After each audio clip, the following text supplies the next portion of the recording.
Hello students, last video में हम लोगों ने डिस्कस अभी किया कि किस तरह से हम फैक्टराइजेशन के माध्यम से क्वाड्रेटिक इक्वेशन का सलूशन करते हैं। अब आगे हम पढ़ेंगे कि क्वाड्रेटिक फार्मूला क्या होता है, या फिर जिसको हम श्रीधराचार्य फार्मूला भी कहते हैं, और कैसे हम उसके माध्यम से डायरेक्टली सलूशन पता कर सकते हैं। तो ये जो सामने आपको फार्मूला दिखाई दे रहा है, x = -b plus minus square root में b² - 4ac/2a, ये जो फार्मूला है वह श्रीधराचार्य फार्मूला कहलाता है। हम इसको सॉल्व करके निकाल भी सकते हैं, इसको प्रूव भी किया जा सकता है। फिलहाल हम लोग फार्मूला याद कर रहे हैं। तो अगर आपके पास इक्वेशन दिया गया है ax² + bx + c, ध्यान दीजिएगा बच्चों, यहाँ पर साइन का बहुत महत्व है।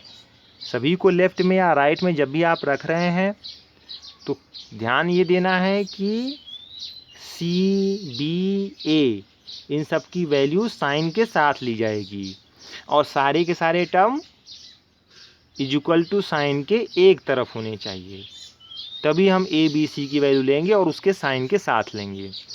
ओके, तो ax² bx + c = 0 में a की वैल्यू, b की वैल्यू और c की वैल्यू ले करके हम इस फार्मूले में रखेंगे।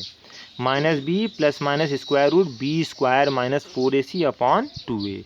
यहाँ पर दो साइन लगाया गया है बच्चों, प्लस एंड माइनस, तो वह दो साइन दो रूट को दिखाता है।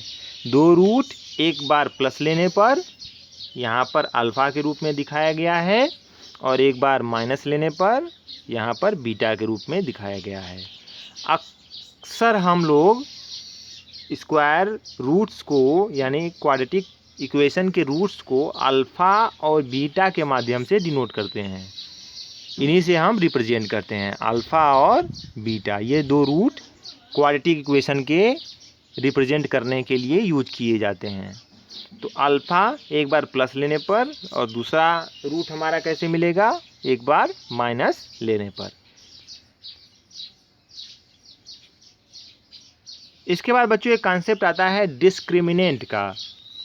डिस्क्रिमिनेंट का कांस्टेंट आता है, यहाँ पर जो स्क्वायर रूट में आप क्वांटिटी देख रहे हैं b² - 4ac, जी हाँ, b² - 4ac, इसको हम डिस्क्रिमिनेंट के नाम से जानते हैं। डिस्क्रिमिनेंट इसलिए कहते हैं बच्चों क्योंकि यह जितने हमारे सॉल्यूशन हो सकते हैं उसके बीच में क्या करता है, डिस्क्रिमिनेट करता है। विभेद, हिंदी में विभेद यानी अंतर बताता है कि हमारा सॉल्यूशन कैसा होगा, उसके बारे में जानकारी देता है, इसीलिए इसको डिस्क्रिमिनेंट नाम दिया गया है। अच्छा, इसको डिनोट हम कैपिटल D से करते हैं। तो कैपिटल D की जो वैल्यू हो जाएगी वो क्या हो जाएगी, वो हो जाएगी b² - 4ac। अब सवाल ये उठता है कि ये डिस्क्रिमिनेट कैसे करता है, किसी क्वाड्रेटिक इक्वेशन के सलूशन के बारे में कैसे जानकारी देता है। तो इसका जवाब ये है कि हम ये जानते हैं कि स्क्वायर रूट हमेशा किसके लिए डिफाइन होता है, पॉजिटिव वैल्यूज़ के लिए। पॉजिटिव वैल्यूज अगर हैं स्क्वायर रूट में तब हम रियल नंबर में इसको डिफाइन कर सकते हैं। अगर पॉजिटिव वैल्यू नहीं है तो वह इमेजिनरी नंबर बन जाता है, जिसके बारे में आप लोग 11th और 12th में पढ़ेंगे। तो यह b² - 4ac ये भी तो अल्टीमेटली एक नंबर ही है, क्योंकि b एक नंबर है, a और c एक नंबर हैं, तो ये ऑल ओवर अगर देखा जाए तो ये एक नंबर होगा। अब कोई भी नंबर तीन तरह से देखा जा सकता है, या तो वो पॉजिटिव होगा यानी >0, या तो वो 0 के बराबर होगा, और या तो वो नेगेटिव होगा। तीन कंडीशन हो सकती है D की, कि या तो वह पॉजिटिव होगा, या तो वह निगेटिव होगा, और या फिर वह 0 के बराबर हो सकता है। तो इन तीनों कंडीशन पर क्या फ़र्क पड़ेगा अल्फ़ा और बीटा में, अल्फ़ा और बीटा मतलब उसके सॉल्यूशंस में, वह हम आइए देखते हैं।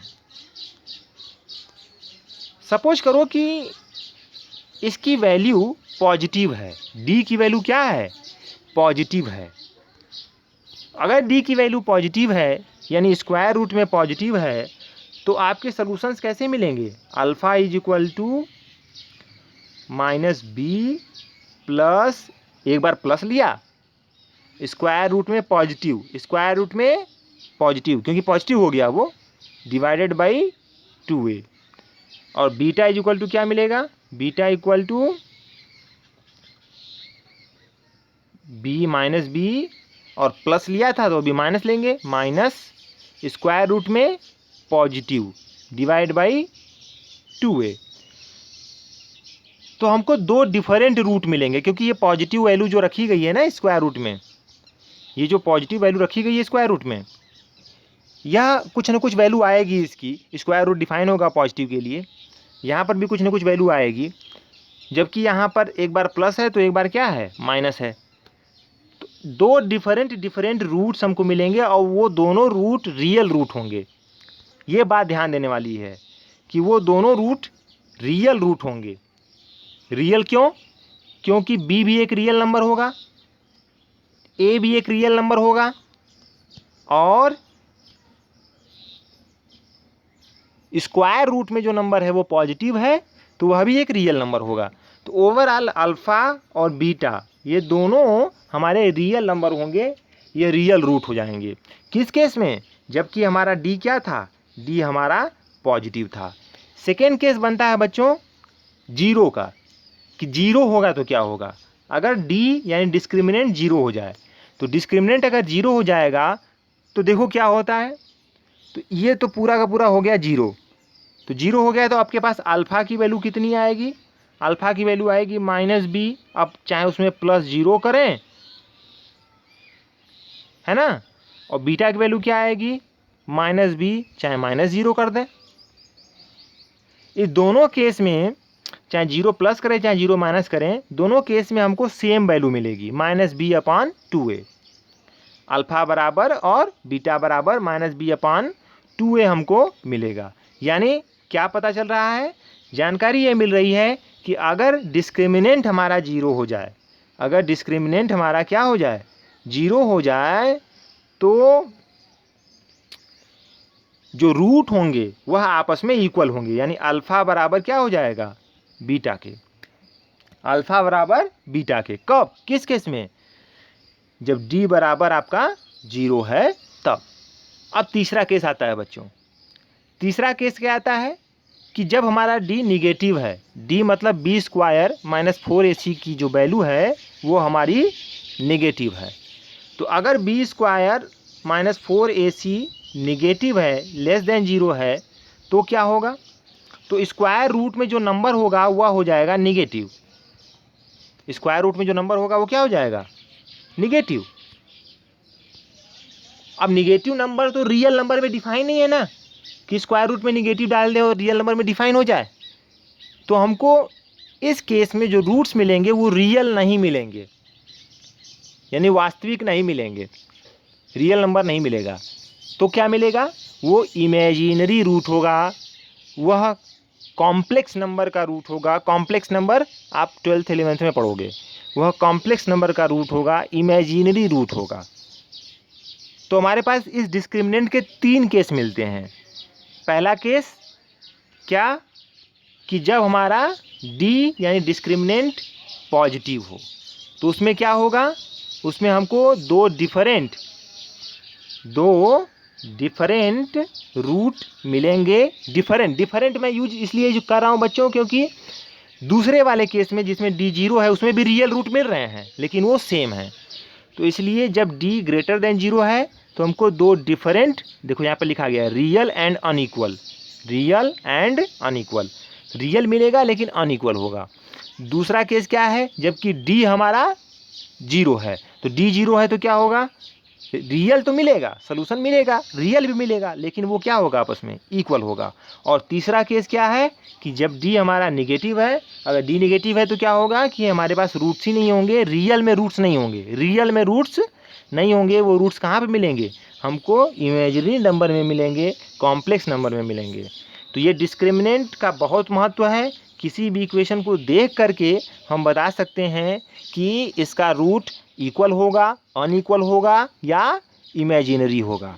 तो ये बहुत महत्वपूर्ण टॉपिक है बच्चों, और क्वाड्रेटिक इक्वेशन को यह कैटेगराइज करने में मदद करता है। ठीक है, तो एक एग्जांपल हम लोग देख लेते हैं कि क्वाड्रेटिक फार्मूला यूज करके कैसे सलूशन करेंगे। तो एक सलूशन किया गया है, एक क्वेश्चन है 5x² + 6x + 1 = 0। करना कुछ नहीं होता है इसमें, सिर्फ ABC को पहचानिए, सही वैल्यू, ABC के सही वैल्यू उसके साइन के साथ, प्लस के साथ, माइनस के साथ। और साइन हम तभी नोट करेंगे जबकि वो सभी एक साइड रहेंगे। और सीधा इक्वेशन में पुट कर दीजिए, B की जगह पे 6, A की जगह पे 5 और C की जगह पे 1। आपको जो सोल्यूशन मिल जाएगा, 2 सोल्यूशन मिलेंगे, एक बार प्लस लेने पर और एक बार माइनस लेने पर। तो वो सोल्यूशन हमारे क्या होंगे, इस इक्वेशन के रूट होंगे। ओके, ऐसे ही कुछ और भी क्वेश्चंस हैं, हम चेक कर सकते हैं अपने रूट्स को। जब भी हम निकालें तो हम चेक कर सकते हैं कि उसका सॉल्यूशन सही आया है या नहीं। सही का मतलब कि अगर उसको सेटिस्फाई कर रहा है तो सही होगा, सेटिस्फाई नहीं कर रहा है तो सही नहीं होगा। तो हमने क्या सीखा, हमने सीखा कि कैसे हम फार्मूला यूज करके सॉल्यूशन निकाल सकते हैं और डिस्क्रिमिनेंट के बारे में स्टडी किया। अगले वीडियो में हम लोग कंप्लीटिंग द स्क्वायर मेथड के माध्यम से सॉल्यूशन करेंगे।